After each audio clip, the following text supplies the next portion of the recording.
चलिए शुरुआत करेंगे अपने ख़ास सेगमेंट मार्केट के महारथी की। और आज हम देख रहे हैं कि बाज़ार में थोड़ा वोलेटाइल माहौल है और वो बिल्कुल लाजमी है क्योंकि एक्सपायरी सामने खड़ी है। कल जुलाई सीरीज़ की एक्सपायरी होगी और उसके पहले हम देख रहे हैं कि आप अगर निफ्टी बैंक को देखेंगे तो थोड़ा लैकलस्टर माहौल है। निफ्टी बैंक 50 अंक नीचे है। निफ्टी की बात करें तो सपाट कारोबार हो रहा है, 24,837 के आसपास है। हल्की सी तेजी है। एलएनटी, एनटीपीसी, ग्रासिम ऐसे कुछ शेयर्स हैं जो बाजार को थोड़ा सपोर्ट करने का काम कर रहे हैं। अदरवाइज कंजम्पशन, फार्मा, रिलायंस और आईटी यहां से थोड़े नेगेटिव संकेत ही बाजार के लिए निकल के आ रहे हैं। लेकिन बाजार की आगे की दिशा को जरा विस्तार से समझते हैं क्योंकि टैरिफ को लेकर असमंजस की स्थिति बनी हुई है। डोनाल्ड ट्रंप ने स्टेटमेंट भी दे दिया है कि 20 से 25% का टैरिफ हो सकता है। हालांकि डील कब तक होगी इसको लेकर कोई संकेत निकल के आ नहीं रहे हैं। एफआईज लगातार भारतीय बाजार में बिकवाली कर रहे हैं। बाजार के लिए एक और तनाव है। और जो अभी तक का जो अर्निंग सीजन बीता है, हमने देख रहे हैं कि करीब 27-28 निफ्टी की कंपनियों के नतीजे आ गए हैं, बट कोई ऐसी क्लियर पिक्चर या अच्छी पिक्चर हम कहें तो वो बनती हुई दिख नहीं रही है। तो बड़े एक्सपर्ट्स क्या मान रहे हैं, जरा उनका व्यू लेते हैं। और आज मार्केट के महारथी में हमारे साथ चर्चा के लिए जुड़ गए हैं इनाम होल्डिंग्स के Sridhar Shivaram. Sridhar sir, thank you so much for joining us. अच्छा लगता है आपसे बातचीत करके हमेशा। और श्रीधर सर के बारे में बता दें कि सर ये बहुत ही शानदार वाइल्ड लाइफ फोटोग्राफर हैं, हम इनकी तस्वीरें भी देखते रहते हैं। तो एक काम करते हैं ना, पहले श्रीधर सर बात उसकी कर लेते हैं।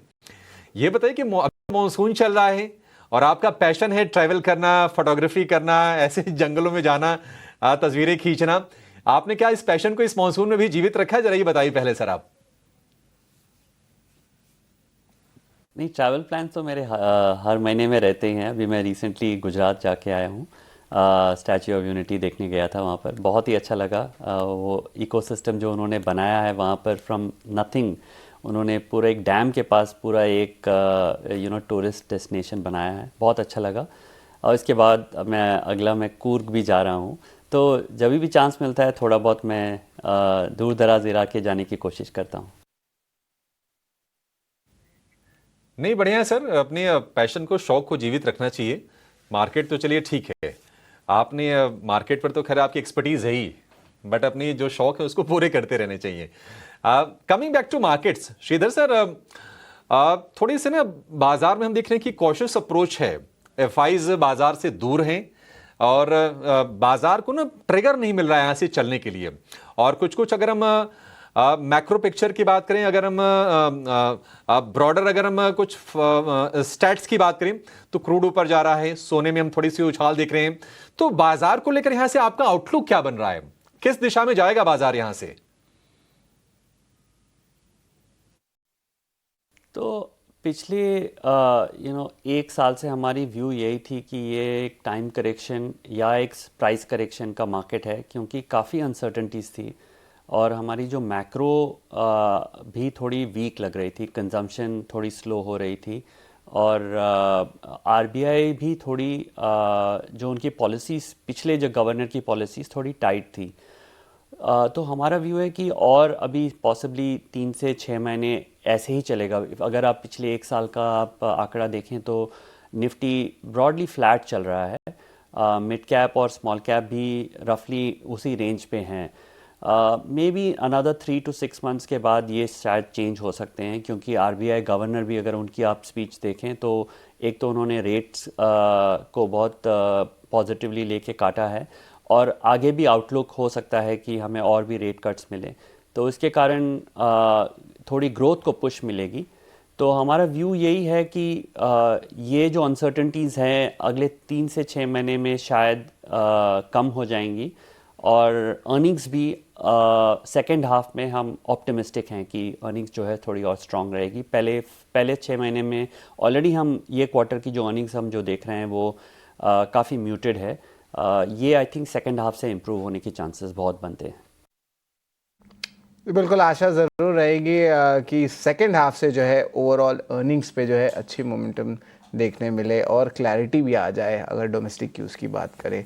लेकिन श्रीधर सर, डोमेस्टिक क्यूज़ से अब चलते ग्लोबल क्यूज़ की तरफ। आपकी क्या आउटलुक रहेगी टैरिफ को लेकर? हाल ही में जो अनाउंसमेंट भी आया कि 20 से 25% की जो टैरिफ्स भारत पर लग सकती हैं, पूरी अनाउंसमेंट नहीं है क्योंकि अभी भी जो नेगोशिएशन की बातचीत चल रही है। किस तरह आप देख रहे हैं टैरिफ पे, और यूएस इंडिया का कहाँ पे रुख होगा जब टैरिफ डील एक्सपेक्टेड कंप्लीशन हो, तो इस पे आपकी क्या व्यूज़ रहेगी?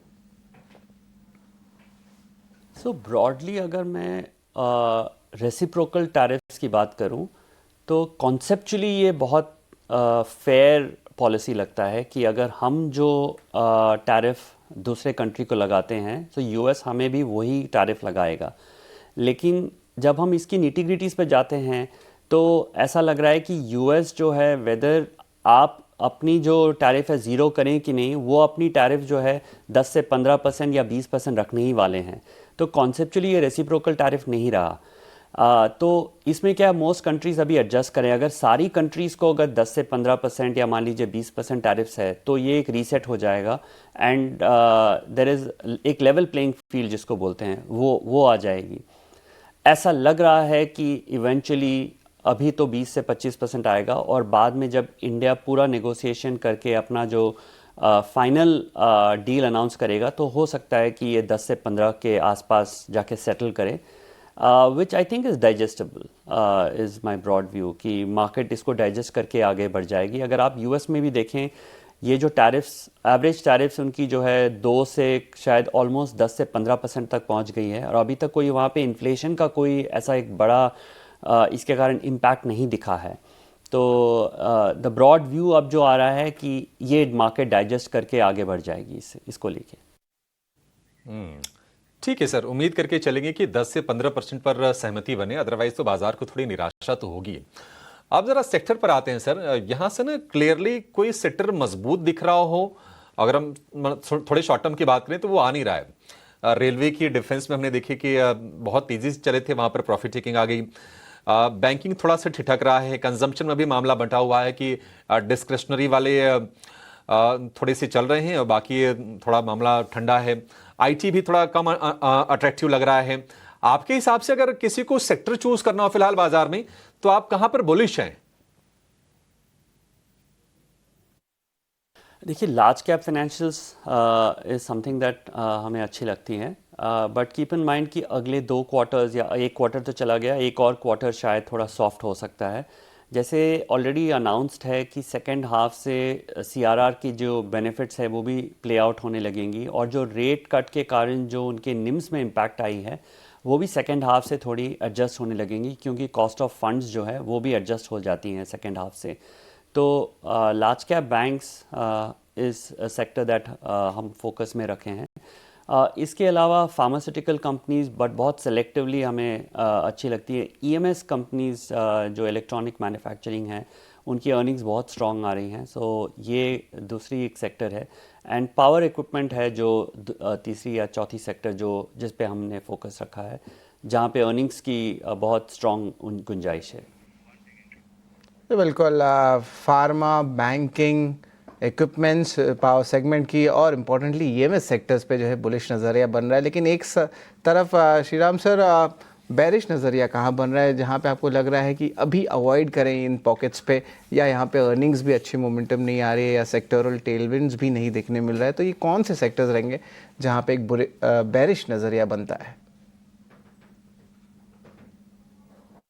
I think lot IT sector के बारे में बहुत कुछ लिखा गया है पिछले 2-3 दिनों में।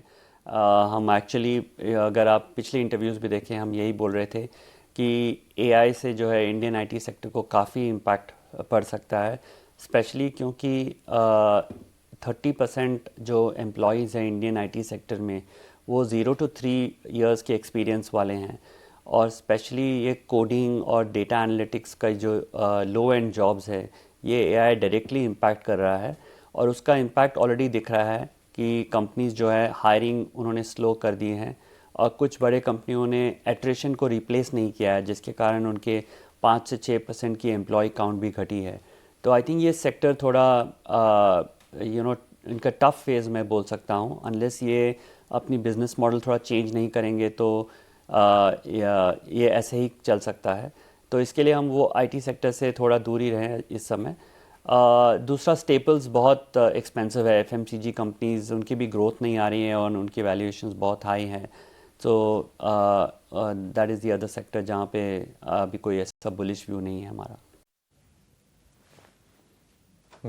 ठीक है सर, ये आपने सही गाइड किया। आईटी से थोड़ा सा ना दूरी बनानी पड़ेगी जब तक अपनी स्ट्रेटजीज को रिकैलिब्रेट नहीं करते हैं, उसमें चेंजेस नहीं करते हैं। आईटी के साथ साथ अक्सर हम फार्मा का भी नाम लेते हैं क्योंकि एक्सपोर्ट वाली ये भी एक सेक्टर है। हालांकि टैरिफ को लेकर ओवर हैंग रहा है, लेकिन फार्मा ने फिर भी एक डिफेंसिव के तौर पर लोगों को रिवॉर्ड करने का काम किया है। आपको लगता है कि हाल फिलहाल जो तेजी आई है फार्मा शेयरों में, ये सस्टेनेबल है यहां से?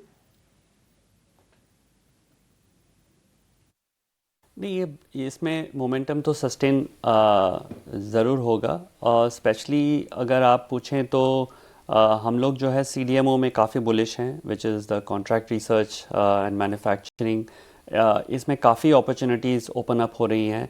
ऑल्सो GLP-1 के बारे में काफ़ी कुछ लिखा गया है, वो भी बहुत अपॉर्चुनिटीज़ थ्रो करेंगी इंडियन फार्मा कंपनीज़ के लिए। तीसरा, हमने जो अभी देखा है कि एक दो कंपनी ने न्यू ड्रग डिस्कवरी का अनाउंसमेंट किया है। वो एक तीसरा एवेन्यू बनता है जिस पे एक्चुअली R&D स्पेंड काफ़ी होती है, लेकिन उसमें रिटर्न्स भी बहुत हाई आती हैं।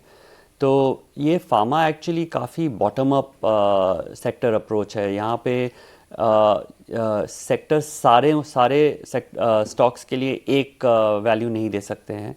तो इसमें बॉटम अप में काफ़ी इंटरेस्टिंग कंपनीज निकल के आ रही हैं। बिल्कुल, bottom up approach pharma segment पे देखने मिल रहा है। धन्यवाद श्रीधर सर, आपने समय निकाला IT नाउ स्वदेश के लिए, और इम्पोर्टेंटली स्टॉक्स, सेक्टर्स और जो बाज़ार की क्या रुख है उस पर भी अपनी इम्पोर्टेंट रणनीति बताए। धन्यवाद सर। लेकिन चलिए अब हम चलते हैं अगले शो की तरफ। थोड़ी देर में स्टार्ट होने वाला है योर स्टॉक्स पे, और प्रशांत जुड़ने वाले हैं। प्रशांत, क्या रहेगा योर स्टॉक्स में आज? आप मेन्यू में क्या है आज? बिल्कुल, सबसे पहले तो शरद, बाजार पर मेरे ख्याल से हर कदम पे लोगों को राय इस वक्त बड़ी आवश्यक है। तो सबसे पहले तो यही है कि बाजार पर बेहतर रणनीति, इस उतार चढ़ाव भरे बाजार में आखिर किस तरह की रणनीति आपकी होनी चाहिए, वो हमारे दिग्गज एक्सपर्ट आपको बताएंगे। इसके अलावा आपके सवाल शामिल होंगे, बहुत सारे खबरों और ट्रेंड्स पर भी हमारी नजर रहेगी, लेकिन फोकस आपकी तमाम शंकाओं पर, आपके सवालों पर। तो आप अपने सवाल हम तक कैसे पहुंच सकते हैं, कैसे भेज सकते हैं, ये तौर तरीके